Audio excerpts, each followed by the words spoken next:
Hey guys, what's up and welcome back to my channel. It is me, apparently, someone who looks like Sarah from accounting. I don't know what's going on with the look today, let's just blow right past that. Anyway, today we're going to be talking about Oli London, a name that might cause some of you guys what people might refer to as internet war flashbacks, because good God, it had been a while since I'd heard that name, and frankly, I was okay with it. Oli London. Now, if you don't know who Oli London is, it's going to be very hard to give you a summary, but basically, I'm just going to use they pronouns because truly I don't know what the fuck is going on. The more I look, the more questions I have, so let's just move on from that. They initially were a British man.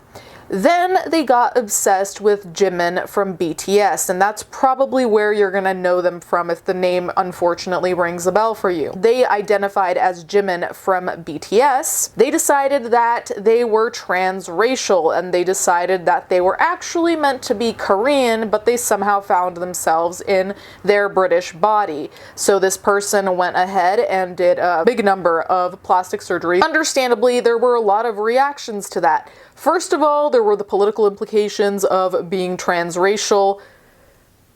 I'm just going to leave that there because I've talked about it before. There was also a discussion being had about the lack of boundaries, because as much as a celebrity is a celebrity and there are a lot of luxuries that go with that, having your own person and not having someone try to co-opt that person to be you so much that they want to look exactly like you.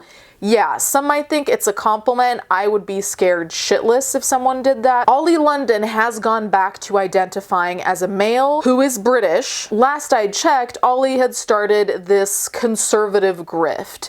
Now, I say grift because honestly, whatever Oli London does at this point to me is not genuine. So whether he went in one political direction or the other, I probably wouldn't believe it. And we're gonna get to that because that is one of the most important things about this topic at hand. They went from basically a TLC story to conservative to kind of a politician to now, let's talk about that. Oh, and I forgot to mention, at one point when they transitioned into being Korean, I say with many air quotes, they also identified as a woman and no longer a man. I'm not really sure how all of that occurred, since as far as I understood, when they decided they were going to be Korean, it was very much based on K-pop and Jimin specifically, who is not a woman. So I don't know how the Korean woman factors in. I have no answers. So in November of 2022, this article came out. London went on Fox News on Tucker Carlson Tonight, and London was criticizing gender norms and how we talk about gender politics, and talking about gender politics specifically in regards to young people, which is a conversation to be had. At the same time, I probably would appreciate it from someone other than Oli London. Watch out for the red flags. They're eroding the alpha male. The alpha straight male has been eroded, he claimed. London continued by blaming a radical ideology, quote unquote, that idealizes weak men and politicians, using British singer Harry Styles and former US Representative Beto O'Rourke as examples. Mentioning Harry Styles has been a topic of conversation in terms of the gender norms, the expectations of masculinity from singers, even though we have so many iconic representations who have pushed against those norms, so this is by no means a brand new thing, but okay. The reason why I'm even here today talking about this absolute mess is that I was scrolling on guess where, and I came across this one tweet by none other than Oli London called "Detransition, a Memoir." And Oli London was saying that you could basically pre-order this. Now, let me preface this with, none of us know what's in the book, aside from Oli and a select few people. I'm assuming they've chosen to read it. We can't say, oh, it's definitely gonna be this, it's definitely gonna be that. We can come to a couple of conclusions, in my opinion. So, first of all, obviously a book is not written overnight. Obviously, you don't just decide to publish a book randomly and are able to do it unless everything's been done, right? So, I'm not gonna say that this was extremely premeditated. I am going to say I do find the timing a little bit strange. Why am I saying that? Well, what have we been seeing in the news recently? Have we been seeing a lot of trans discourse specifically surrounding none other than J.K. Rowling? Because that's all my timeline has been. That's all my timeline has been. People on every which side of the spectrum, discussing whether they're going to buy the game, whether they're going to keep reading the books, whether they're fans, whether they're removing their Harry Potter tattoos. Like, there has been a lot being said. Wouldn't Oli London just pop up right then and there with their Detransition book? Now, the timing is the least of our problems, to be entirely honest, because what truly actually bothers me, and I'm saying this as an outsider, I'm not part of the trans community. I don't know how the trans community feels about Oli London. I know how a few people do, and it's not positive. So if you're in the trans community, you can let me know. Is Oli London, in your mind, part of your own? Do you consider them part of your community? What I am going to say as an outsider is that calling what they're doing a detransition is tricky, to say the very least. And I say tricky because obviously in this day and age, detransition, for the majority of people within our age group, for the majority of people I know, specifically refers to transgender people going back to whatever they were assigned at birth. So they transitioned and they decided to go back. That's everything that detransition brings to mind for me. Now, what Oli London did, I don't know if when they identified as a woman, they had officially transitioned. The thing they're most notorious for is transitioning into another race. So calling that a detransition is like, okay, first of all, you never transitioned to another race. You got surgery done on you, so you looked like you were kind of a different race, but you were always white. Regardless, the thing is the agenda here. Because if Oli London decided, hey, I officially realize or think I'm not Korean, I think I'm British, I want to go back to how I was born, male and British, totally fine. Change your mind.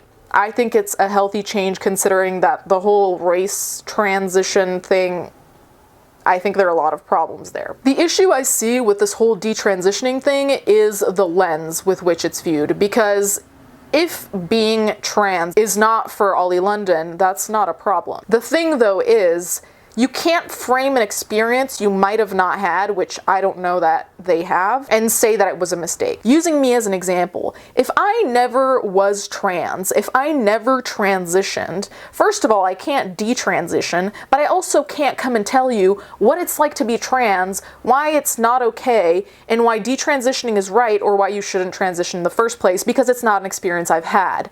So to frame it as an experience I've had becomes deeply, deeply, first of all, fake, because you're not really relaying truth there, but it also has its own agenda, because Oli has shown that they have a more, I guess, conservative point of view now. I can't pinpoint exactly what that point of view is, but there have been posts indicating that basically all of the gender ideologies they had before are no longer aligned with what they believe now. On top of that, it's representing an experience you might have not had, in the sense of this detransition. As far as social media, I haven't seen much being discussed about it. And it's also interesting how politics plays into this, as in Oli London dressing in a certain type of way, like a political candidate. Oli London saying now that they're British and male, which again is fine, but you can't say this book is really about an experience entirely, as much as from the outside, like I said, and we haven't read the book yet, it's perceived as an agenda based on the type of content you've made, based on the progression you've made. That's how it comes across. Whether that's the intention or not, again, don't know. On top of that, I know that a big argument around Oli London is that this is all trolling, which I have basically the same reaction to a lot of the he's just trolling comments, because if you're just trolling about something stupid, there's no need to comment, there's no need to say anything, whatever. If we're trolling about things that are in the realm of politics, if they are in the realm of identity, if they are in the realm of the LGBT, like that kind of trolling has consequences, regardless of your intention, regardless of if you're serious, if you're trolling, whatever, there will be consequences. So if Oli London is trolling or not, truly almost makes no difference, for the simple matter that they will be used as a poster boy by anti-trans groups to be like, look at this person, they transitioned, they thought it was a mistake, look at all the surgeries they had that they had to undo. You don't want people doing that.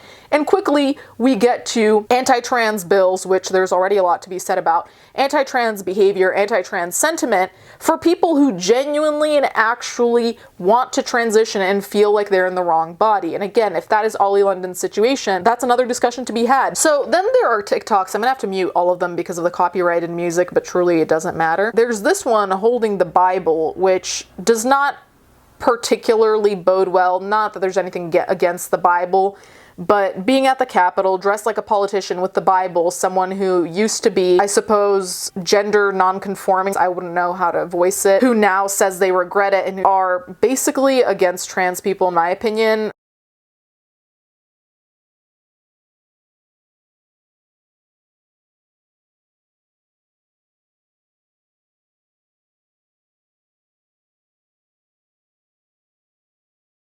This part does feel like trolling because it seems like there's a new thing with Oli London all the time.